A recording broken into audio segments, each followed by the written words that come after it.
Alright, I've been meaning to make this video for a while now, and I think 2028 is finally the right time to have this conversation openly. For those of you who don't know me, I'm Ravi, I work in procurement. Vendor management, contract negotiations, software renewals, supplier relationship. My job basically live at the intersection of what companies choose to buy and how much they are willing to pay for it. And I'm telling you right now, the last 3 years have been the most chaotic, fascinating, and honestly terrifying stretch of my entire career. So I want to walk you through what actually happened, because there was a research note that mapped this out almost exactly, back when most people were still calling it fear-mongering. I'll tell you where's this from at the end of this video. Let's get into it. It started quietly. AI coding tools took a step change leap in capabilities around late 2025. And I remember exact moment I felt it in my work. We were sitting in a vendor review meeting looking at a 7-figure software renewal, and our IT lead slides a document across the table and goes, "We can build a working version of this in 3 weeks." That meeting ended very differently than it would have been 2 years earlier. That's exactly what Citrini had predicted. Companies like ServiceNow started seeing their growth slow from 23% down to 14%. Because procurement team like mine started asking a question we would never seriously ask before. Do we actually need to renew this?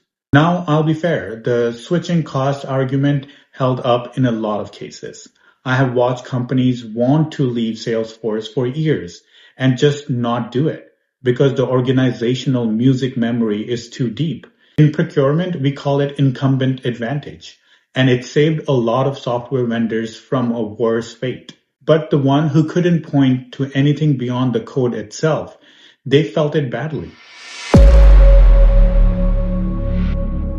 By 2027, the disruption had moved up the stack. It stopped being enterprise software and started hitting platforms, the habitual ones, the one you open without thinking. The theory was that AI agents don't have a home screen. They don't care about the brand loyalty. They just find the cheapest option and execute. And we started seeing earlier version of that behavior, not from consumer yet, but from businesses. Automated procurement agents pulling from dozens of supplier catalogs simultaneously, optimizing in real time. We piloted something similar internally, and it was genuinely unsettling how fast it worked. The incumbent weren't sitting still though, I'll give them that. By the time consumer AI agents were mainstream, Uber already had their own agents layer built in. Booking.com too.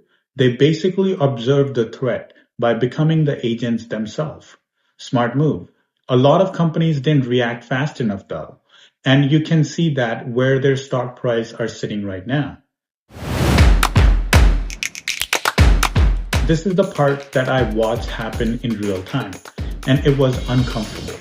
Companies cut headcount to fund AI investments. The AI made themselves more efficient.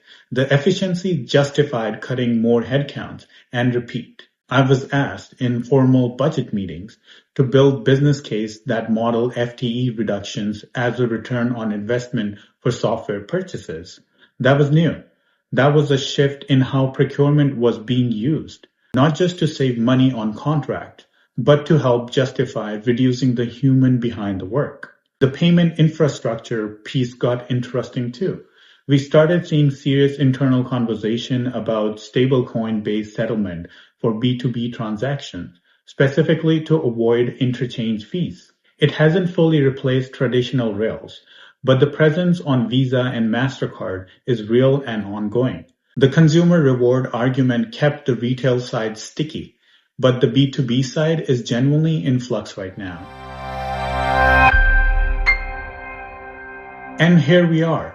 This is the part that turned from a finance theory into a neighborhood level reality. This wasn't subprime crisis.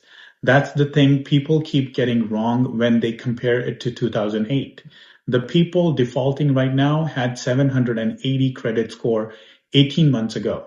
They had $180,000 salaries in tech, in consulting, in financial analysts. They had perfect payment histories on $1.2 million home in Austin and San Francisco. And then their roles got replaced. Not outsourced, not restructured, replaced by tools costing a few $100s a month.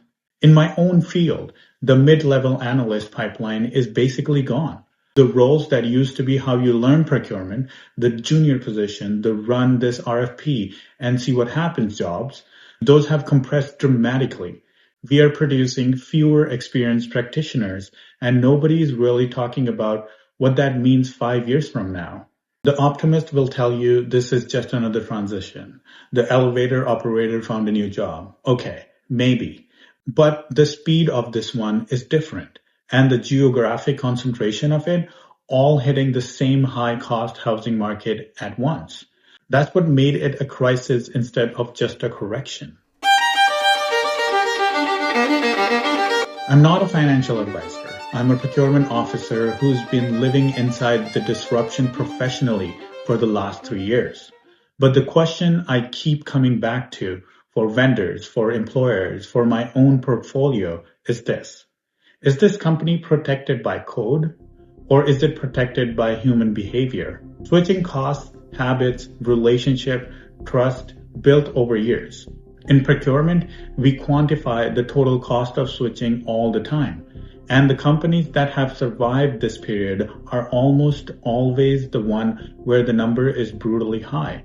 Not because their production is irreplaceable, but because leaving them is just too painful to justify. The framework I have been referencing throughout this video come from a research note published by Citrini Research, a boutique macro and market research firm.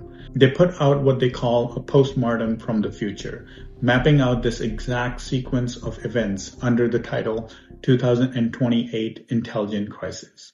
At the time, a lot of people dismissed it as dramatic. Looking back from where we are standing right now, it reads more like a calendar than a prediction. If you want to dig into the original piece, I would strongly recommend tracking it down. It lays out the mechanics behind everything I have talked about today in a lot more detail than I could cover here. Anyway, that's what I've got. Would love to hear what you're seeing in your own industry in the comment, because honestly, the ground level picture is still really fragmented, and I think we are all trying to make sense of this together.